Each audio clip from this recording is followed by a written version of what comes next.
எதிர்கால இந்தியாவில் ஏற்றது போன்ற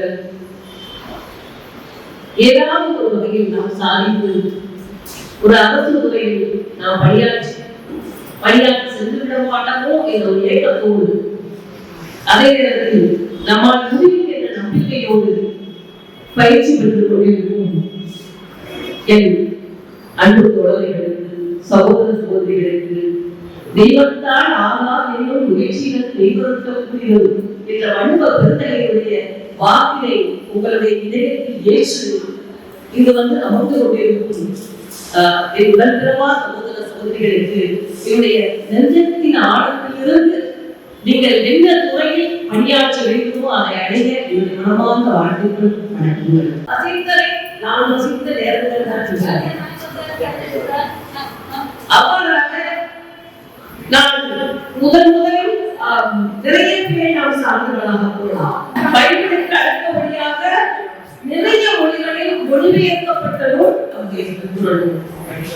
அப்படிப்பட்ட ஒரு தமிழகத்தில் அப்படிப்பட்ட ஒரு மகாநகா அவதரிக்க ஒரு கவிஞர், ஒரு படைப்பாளர் என பன்முறைக்கு சொந்தக்காரர்கள் நூல்களை பண்ணி நாம் பிறந்திருப்பது அவர்களெல்லாம் பெருமை. இன்னா செய்தாரை ஒருத்தர் அவர்கள் நாங்கள் ரெண்டையும் செய்துவிட இந்த திருக்குறளை தன்னுடைய புத்தகங்களில் கோடிட்டு காட்டி எழுதியிருக்கிறார். உலக அதிசயம் என்பதை தாண்டி வள்ளுவரை நம்மை நேசித்து இதற்கான முயற்சிகளை எல்லாம் அரசு செய்து கொண்டிருக்கிறது. ஏனென்றால் அதன் அறக்கருத்துக்கள் தான் புரிந்து கிடக்கிறது. இன்னொரு கருத்து, நான் வள்ளுவத்தை ரசித்ததை பார்க்கிறேன். எல்லாம் விபாசனம் பார்க்கலாம், பார்க்க மாட்டேங்கிறேன், கடைக்கெல்லாம் பார்க்க மாட்டேங்கிற நேரம் இருக்காது. ஐயா அப்படி நிகழ்ச்சியா அப்படி ஒரு இடம் இருக்கும். அதே அவருடைய வாழ்க்கை அவருடைய வாழ்வாதாரம் அது மூலமாக ஏதோ ஒரு கருத்துக்கள் கருத்துக்கிறாங்க சொல்லிக்கிட்டு இருக்காங்க. முத்துக்குமார் என்கிற ஒரு தமிழ் பற்றாளர் பேசிட்டு இருக்காரு.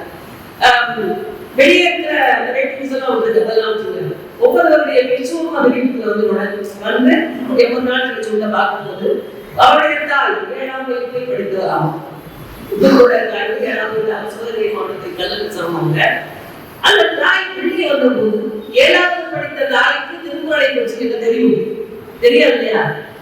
என்ன தெரியும்? நமக்கே தெரியல, நிறைய போனது படிச்சு பார்க்க எல்லாம் தெரிஞ்சு இருக்கு.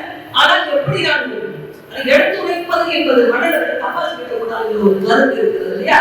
அந்த தாய் அழகாக தன் மகளை பார்த்து சொல்வாள், ஈற்ற ஒழுங்கிலும் பெரியவர்க்கும் தன்மகளை சான்றோடு எனக்கு தந்தாள் அப்படின்னு நான் விரும்பப்பட்டேன்னு சொல்லி அந்த தாய் இடத்தில் சொல்லும் போது அந்த வள்ளுவத்தை நான் சிரித்தேன். அதெல்லாம் நீங்க சோழலாம் கிடையாது.